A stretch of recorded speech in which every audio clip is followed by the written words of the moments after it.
Bloomberg Audio Studios. Podcasts, radio, news. We go to India next, where the Artificial Intelligence Summit is underway. It brings together global leaders and tech CEOs, and it was there that we caught up with Microsoft President Brad Smith. Smith spoke with Bloomberg's Haslinda Amin, and their conversation began with a question about the growth in AI. I do think we need to act with urgency. Today, about a quarter of the population in the global north has access to and is using generative AI, but only 14% in the global south. And when you look at the rates of growth, it's almost double in the global north what we're seeing in the south. So just as electricity divided the world, the countries that had access to it for a century industrialized, they grew their economies. The countries that lacked access to electricity fell behind. We will turn this moment, I believe, either into a moment where we will close this divide.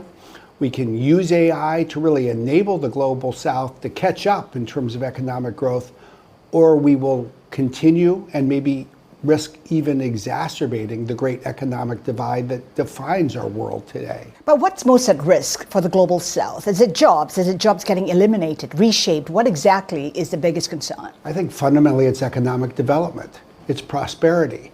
Because when you have a general purpose technology, meaning something like electricity that reshapes the entire economy, what history tells us is that the countries that deploy it, adopt it widely, grow faster than those that do not. So it's about productivity growth. It is about job growth. It's about opportunities for a new and younger population. It's about opportunities to solve real world local problems using the best technology available. Microsoft committing $50 billion by the end of 2030. What would be the priority for that kind of investment and funding? Well, we at Microsoft made clear we're on pace to spend $50 billion by 2030 to bring AI to the global south. If you think about what happened with electricity, private capital did not come to these countries. They didn't bring power plants to these countries. This starts, I think, actually with investment and capability. So when you see a company like Microsoft investing, and we're obviously not alone, that's encouraging, especially since the investment is all about world-leading technology. But it's just a start. I think it's going to require a massive amount of funding. It is really going to require getting the private markets moving. It's going to require governments using AI because they play key roles in generating demand, and we need to scale the population. That requires schools, it requires government, it requires tech companies all working together. That's another big part of what we at Microsoft are announcing here this week. All this happening at a time when a lot of people are getting skeptical when it comes to AI. We talk about how AI will take away the jobs. We talk about how AI is a technology that's actually enriching the tech titans. How do you reframe? How should we frame the AI story? Well, fundamentally, I think we should recognize a few things. These kinds of technology waves typically take years and decades, not weeks or months. I think we should recognize that none of this is fundamentally ever about what technology does to people. It's about people making decisions about how to use technology. People who run businesses, people who run governments, people who run nonprofits. We have an opportunity, I believe, to use AI to make jobs better for people. There will be some processes that are automated. There will be some jobs that are displaced. But new jobs will be created, but mostly I think many jobs will change. And the key is to give people access to AI tools, give them the skills that they need to use them, give people the opportunity to innovate in how they work. I think when you do that, you create a much better foundation for the future. Given what you have just expressed, I'm just wondering how that's shaping the way you hire in the countries that you do business in, like India. I had a fascinating conversation just the last few days in another country. And it was with people in a company that had a contest for employees to use AI to create new studies, to create, let me go back to that if I could. I had a fascinating conversation earlier this week in another country.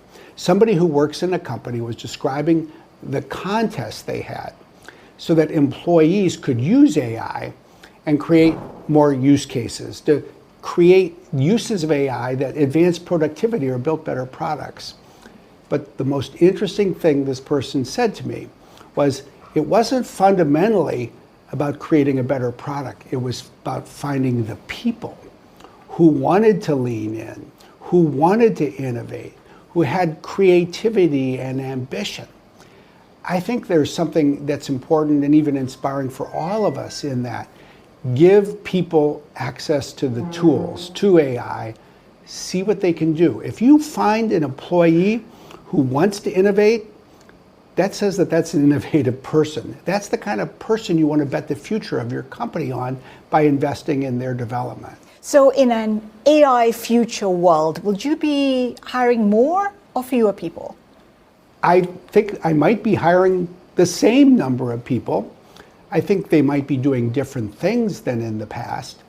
I do think that entry-level work inevitably is changing. Instead of coming in and just doing one thing, and it may be more the basic research or checking of citations or sources, I think entry-level work may become a little bit more like apprenticeships.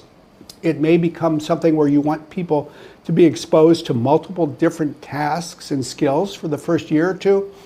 I think this is a great time for employers that are far-sighted. What do you really care about the most if you're a great employer when you're hiring someone new? Is it somebody who's going to do something that needs to get done for the next 6 months but may not be all that demanding? Or are you hiring people who are going to become the employees that will lead your firm into the future? The people who 3 and 5 and 10 years from now are likely to be sparking the innovation you need. That, I think, is and often should be at the heart of what great employers are looking for. Right now, we all know it's a tough job market for people graduating from universities. But flip that on its head. It's a great time for employers who are far-sighted, who care about talent, who want to invest in people, who are going to build the workforce, not just for the next year, but for the next decade and beyond. I think that's what we want to be at Microsoft. I think that's what everybody who really has a long-term vision should aspire to do. And we need to make AI and AI tools and AI skills a fundamental ingredient for everybody that we hire in that way. Brad, I want to take a look at your Microsoft's partnership with OpenAI. How do you see that evolving longer term? Well, I think it remains a critically important partnership for Microsoft. We bet on each other, but it's not as exclusive as it was, say, a few years ago. OpenAI uses our compute, they train models in our data centers, but they work with other companies as well. We critically rely on OpenAI's frontier models.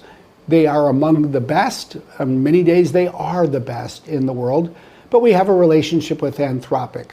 We use open source models. We're developing our own models.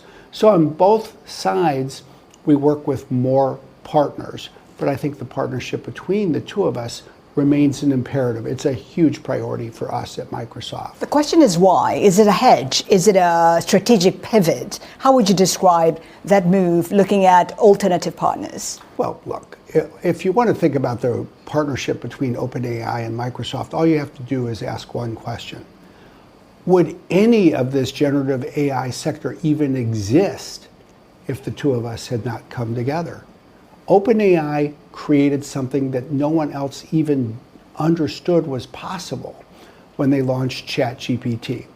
And OpenAI could never have created that without Microsoft's compute and really frontier data centers on which to train that. We built something special. We'll each do special things on our own. We'll each do special things with other companies. We'll each do, I think, very special things with each other. Just one final question, because we're running out of time apparently. Copilot, is it losing traction? I don't think so. It's gaining ground. It's getting better every week. It's getting better every month. I say this as a user, not just of M365 Copilot, but our consumer Copilot, our researcher agent, our other agents. We're seeing usage grow. We will continue to add features and functionality. I personally think it is an important part, not just of Microsoft's past and present. It is a key part of our future. It is a key part of, I think, making everyone more creative, more productive. I certainly find that in my own work each and every day.